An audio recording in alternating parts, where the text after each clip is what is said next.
कभी केजरीवाल गाली दे रहे हैं, कभी अखिलेश यादव जी गाली दे रहे हैं, कभी जनता दल यूनाइटेड जाकर मध्य प्रदेश में चुनाव लड़ रही है। इंडी गठबंधन से कोई फर्क नहीं पड़ने वाला है। देश के यशस्वी प्रधानमंत्री जी ने जो विकास के कार्य किए हैं, जो जनता के लिए कल्याण, गरीब कल्याण का काम किया है, उसी के आधार पर देश की जनता फिर से 400 से अधिक सीटों पर जिताकर फिर से प्रधानमंत्री बने। ये नीतीश कुमार जी ने कभी सहयोग नहीं किया। आप देखिए 2005 से लेकर 2013 तक बिहार में एनडीए की सरकार चली।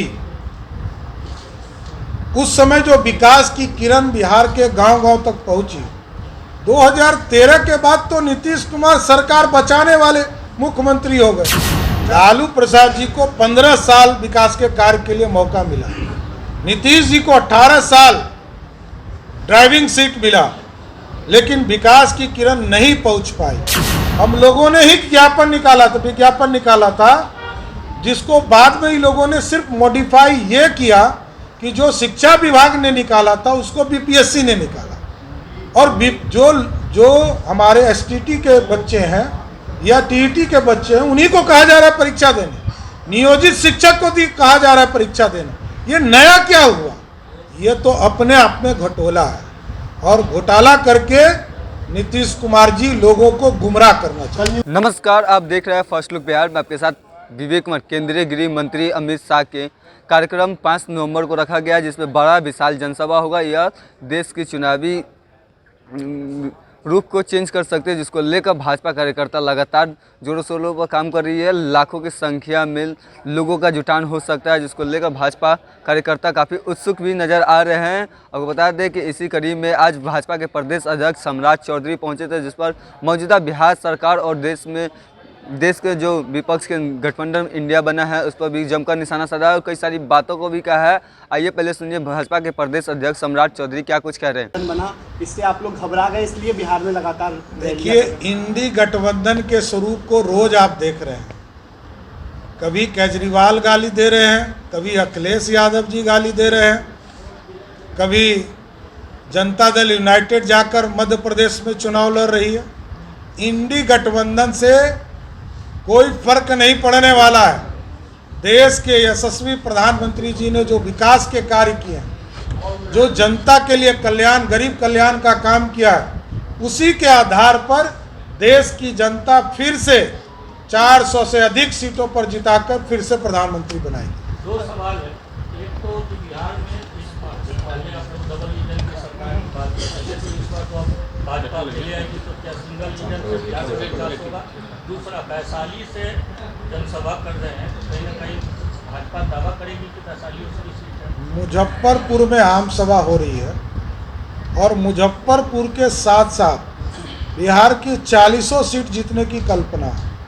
हमारे जो सहयोगी हैं उनसे वार्ता हमारे राष्ट्रीय स्तर पर होंगे, लेकिन हम 40 की 40 सीट जीतने का प्रयास करेंगे। पिछली बार 1 सीट छूटा था, वो सीट भी जीतने का प्रयास करेंगे। जहाँ तक डबल इंजन की सरकार की बात आपने कहा, सिंगल इंजन तो हमारा है ही। हम बिहार में भी सरकार बनाकर डबल इंजन की सरकार स्थापित करना चाहते हैं। इससे पहले कहा जाता था कि डबल इंजन की सरकार है, तेज गति से। देखिए, नीतीश कुमार जी ने कभी सहयोग नहीं किया। आप देखिए 2005 से लेकर 2013 तक बिहार में एनडीए की सरकार चली। उस समय जो विकास की किरण बिहार के गांव-गांव तक पहुंची, 2013 के बाद तो नीतीश कुमार सरकार बचाने वाले मुख्यमंत्री हो गए। चाहे वो मेरे साथ चलाए हों या किसी और के साथ चलाए, वो सिर्फ सरकार बचाने में उनका ध्यान रहता। क्योंकि 2020 में उनको 43 सीट आया, लेकिन देश के यशस्वी प्रधानमंत्री जी का कमिटमेंट था कि हम मुख्यमंत्री नीतीश जी को बनाएं। तो हम लोगों की पार्टी ने माना। 78 सीट जीतने के बाद भी हम लोगों ने मुख्यमंत्री नीतीश कुमार जी को बनाया।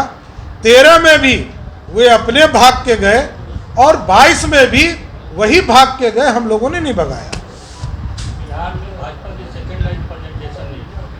सेकेंड लाइन यहीं तो दिख रहे हैं। सेकेंड लाइन तो आपके सामने दिख रहा होगा। और आगे भी हमारा जो पूरा प्रदेश नेतृत्व है, और राष्ट्रीय नेतृत्व साफ दिखता है।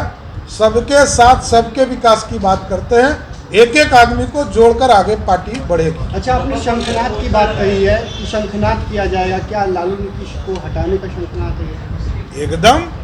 लालू प्रसाद जी को 15 साल विकास के कार्य के लिए मौका मिला, नीतीश जी को 18 साल ड्राइविंग सीट मिला, लेकिन विकास की किरण नहीं पहुंच पाई।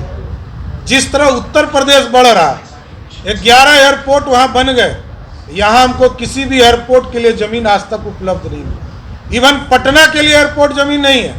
मैंने समझौता किया बीटा एयरपोर्ट के लिए, मुजफ्फरपुर एयरपोर्ट के लिए, रक्सौल एयरपोर्ट के लिए, सारे चीज़ों के लिए भारत सरकार के ने अध्ययन के लिए रिपोर्ट मांगा बिहार सरकार।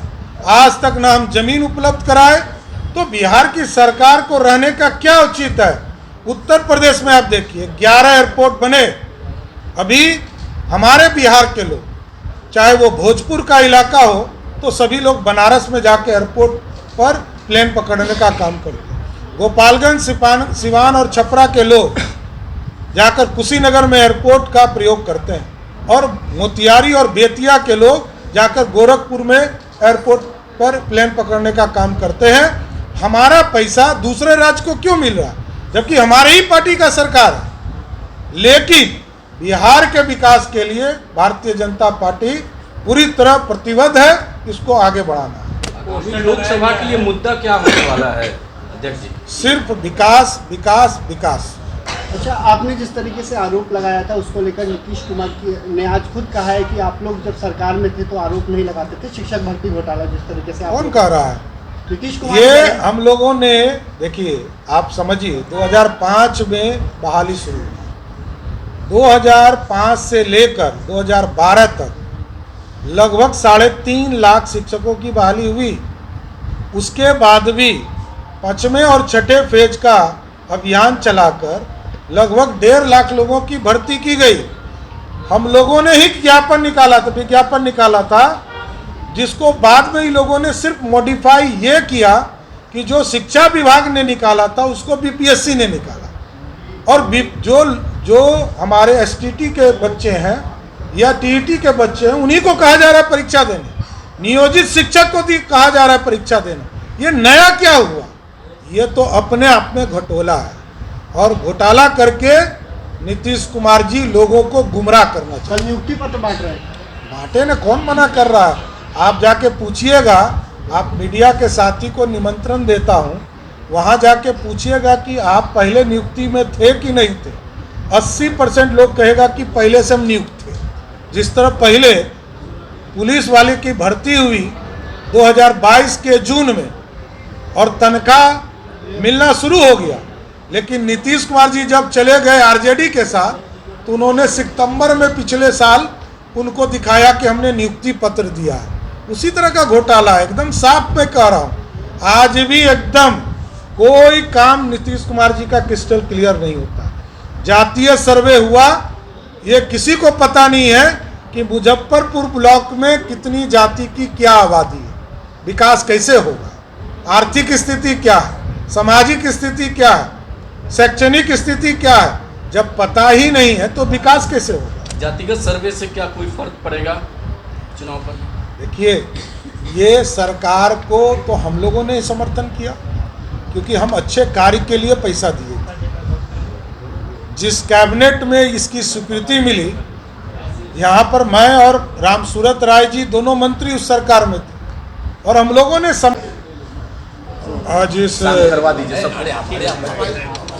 आज इस प्रेस कॉन्फ्रेंस में देश के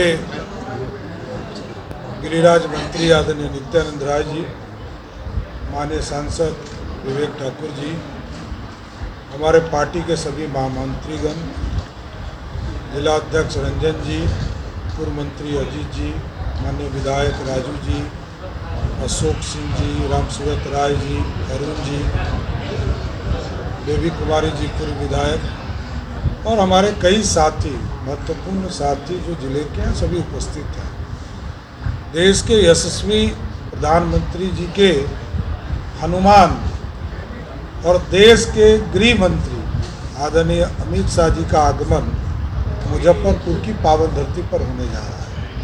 5 तारीख को एक विशाल आम सभा को संबोधित करेंगे, जिसमें हम सभी लोग प्रदेश स्तर से लेकर हमारे बूथ अध्यक्ष तक इस कार्य में लगे हैं और लगभग 3400 बूथ हैं इस पूरे ज़िले में और अगल बगल के भी ज़िले से कई लोग आएंगे, लेकिन हमारे 3400 बूथ से 3478 बूथ से सभी जगह से हजारों की संख्या में सभी लोग यहाँ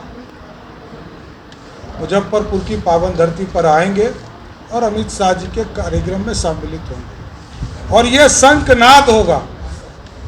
15 साल तक लालू प्रसाद जी का बिहार में राज रहा, वो भी भाजपा की कृपा से शुरुआत हुआ और नीतीश कुमार जी भी 18 साल तक बिहार के मुख्यमंत्री रहे, जिसमें लंबे समय तक 5 बार मुख्यमंत्री भाजपा ने बनाने का काम किया। अब ये दोनों को कंधे पर भाजपा बैठाते रही, अब किसी को बैठाना नहीं है। अब भाजपा का ही कार्यकर्ता कोई अपने कंधे पर बैठकर बिहार की सरकार चलाएगा। इस स्वरूप के शंखनाद करने के लिए आदरणीय अमित शाह जी आ रहे हैं और ये सभा किसानों के लिए हो, ये सभा हरित क्रांति के लिए हो, ये सभा नीली क्रांति के लिए हो, सफ़ेद क्रांति के लिए हो। और जिस तरह लगातार इस देश के प्रधानमंत्री आदरणीय नरेंद्र मोदी जी इस देश को श्रेष्ठ बनाने का काम कर रहे हैं, इस सभा के माध्यम से बिहार में एक बड़ा नींव रखने का काम किया जाएगा और नए बिहार की कल्पना को कैसे हम जमीन पर उतारने का काम करेंगे, इसकी शुरुआत आदरणीय अमित शाह जी के आने के साथ होगा। क्या लगता है जिस तरीके से तो आपने सुना कि भाजपा के प्रदेश अध्यक्ष सम्राट चौधरी ने क्या कुछ कहा। उन्होंने साफ साफ कहा कि जिस तरीके से महागठबंधन की ओर से सनातन विरोधी बयान दिया जा रहा है और यह काफ़ी घोर निंदनीय है और कई सारी बातों को भी बताया है। वहीं उन्होंने बताया कि केंद्रीय गृह मंत्री अमित शाह के कार्यक्रम होने को है, यह बड़ा जनसभा है और अधिक से अधिक संख्या में लोग यहाँ पर पहुँचेगी और देश की राजनीति में बड़ा ही अहम रोल होगा। और उन्होंने कहा कि मुजफ्फरपुर से इसकी शुरुआत की जाएगी लोकसभा चुनाव का। बिहार के 40 की 40 सीट पर भाजपा की जीत होगी और तीसरी बार प्रधानमंत्री नरेंद्र मोदी होंगे। तो इसी तरीके खबर के साथ बने रहा, हमारे चैनल को लाइक करें, सब्सक्राइब करें।